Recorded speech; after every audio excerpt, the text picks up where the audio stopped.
స్వాగతం. ఎమ్మెల్యే ఏలూరి సమక్షంలో భారీ చేరికలు. ఇసుక దర్శి క్యాంపు కార్యాలయంలో మార్పూరు బలరాం కాలనీకి చెందిన పలువురు సీనియర్ నాయకులు చేరిక. కూటమి జెండాలు కప్పి పార్టీలోకి ఆహ్వానించిన ఎమ్మెల్యే ఏలూరి మార్టూరి వైకాపాకు భారీ దెబ్బ. వైసీపీని వీడి తెదేపా కండువా కప్పుకున్న కాపు సామాజిక వర్గం సీనియర్ నేతలు షాక్ లో. ఎడం బాలాజీ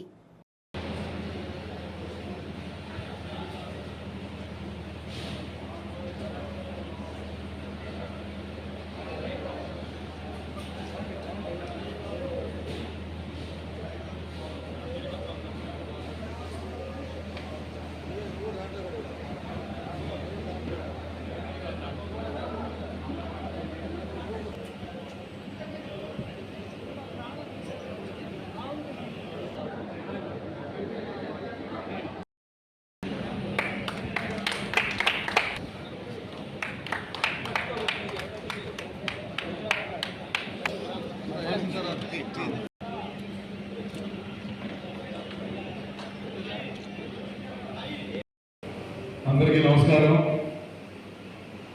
చాలా సంతోషంగా ఉంది. మీరందరూ ఒక నమ్మకంతో ఈరోజు రాబోయే ఎన్నికల్లో తెలుగుదేశం, జనసేన, బీజేపీ పార్టీల ఉమ్మడి అభ్యర్థిగా నిలబడబోతున్న నన్ను బలపరచడానికి మీ అందరూ కూడా ఐకమత్యంతో కలిసికట్టుగా వచ్చి సంఘీభావం తెలియజేసి కలిసి నడవడానికి తీసుకున్న నిర్ణయానికి మనస్ఫూర్తిగా మీ అందరికీ ధన్యవాదాలు, కృతజ్ఞతలు తెలియజేస్తా ఉన్నాను. పార్టీలో ఉమ్మడి అభ్యర్థిగా నిలబడబోతున్న నన్ను బలపరచడానికి మీ అందరూ కూడా ఐకమత్యంతో కలిసికట్టుగా వచ్చి సంఘీభావం తెలియజేసి కలిసి నడవడానికి తీసుకున్న నిర్ణయానికి మనస్ఫూర్తిగా మీ అందరికీ ధన్యవాదాలు, కృతజ్ఞతలు తెలియజేస్తా ఉన్నాను. ఏ నమ్మకంతో మీరు మన అందరం కలిసామో ఖచ్చితంగా నమ్మకాన్ని నిలబెట్టుకున్న దిశగా నేను ప్రయత్నం చేస్తాను, గట్టిగా కృషి చేస్తానని చెప్పి సందర్భంగా తెలియజేస్తా ఉన్నాను.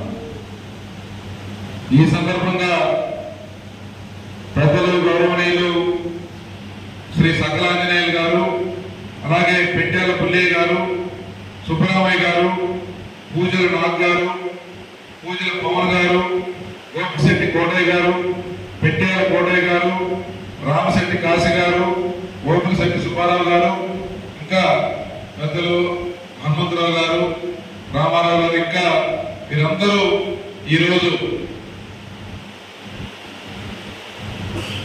ఐకమత్యంతో మద్దతు ఇవ్వడానికి ఇక్కడికి వచ్చినందుకు మనస్ఫూర్తిగా ధన్యవాదాలు, కృతజ్ఞతలు తెలియజేస్తూ ఈరోజు ఒకటే మనం గమనించాలి. గత 5 సంవత్సరాలుగా ఈ రాష్ట్రంలో ఒక అరాచకపు పరిపాలన రాజ్యం వెళ్తా ఉంది. ఏమాత్రం రాజకీయ అవగాహన ఉన్న చిన్న వ్యక్తికి కూడా ఈ రాష్ట్రంలో జరుగుతున్న అకృత్యాలు, అన్యాయాల మీద ఒక స్పష్టత ఉంది. కానీ ఈ ఎన్నో ఇబ్బందులు, ఎన్నో కష్టాలని భరిస్తూ ఈరోజు ప్రతిపక్షాలన్నీ కూడా ఏకమైనవి. జెండాలు వేరుగా ఉన్నా ఒకటే అజెండాతో ముందుకెళ్తా ఉంది. ఈ రాక్షస ప్రభుత్వాన్ని గద్దె తిప్పాలి అని, ఒక నియంత్రణ పరిపాలనకి చరమగీతం పాడాలి అని, ఒక రాజకీయాలు చేసేది రాజకీయ పార్టీలు పేదవారి కోసం, లేకపోతే ఏ వర్గాలకైతే ప్రభుత్వం అంటుండాలో ఆ వర్గాలకు సహాయకారిగా ఉండడం కోసం. కానీ జగన్మోహన్ రెడ్డి గారి ప్రభుత్వం 5 సంవత్సరాలుగా అందరి కాడికి దోచుకుంటూ పరిపాలన సాగిస్తా ఉన్నారు.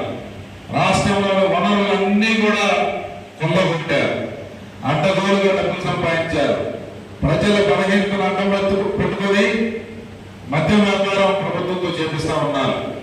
వీటితో పాటు ఎవరైతే ప్రశ్నిస్తారో, ఎవరైతే గట్టిగా ఈ ప్రభుత్వాన్ని నిలదీస్తారో వారందరి మీద బురద తల్లడం, వ్యక్తిగతంగా విమర్శించడం, లేకపోతే వారి మీద దాడులకు దిగడం, లేకపోతే వారిని బలహీనపరచడానికి ఎన్ని రకాలుగా ప్రయత్నం చేయాలో అన్ని రకాలుగా ప్రయత్నం చేశారు. దీనికి అటువైపు చంద్రబాబు నాయుడు గారు కానీ, ఇటువైపు పవన్ కళ్యాణ్ గారు కానీ ఎవరు కూడా అతీతులు కాలేదు. మొత్తం కూడా ఆయన్ని 53 రోజులు నిర్బంధించి అక్రమంగా జైల్లో పెట్టారు. పవన్ కళ్యాణ్ గారిని అయితే అడుగు వేసిన తీసిన రకరకాలుగా వ్యక్తిగతంగా దోషణ చేస్తూ ఆయన ఒక మాట అంటే 1000 మాటలు, ఆ మాటలతో ఆయన యొక్క ఆత్మస్థైర్యాన్ని మనోనిబ్బరాన్ని తగ్గించడం కోసం కుట్రపూరితంగా వ్యవహరించారు.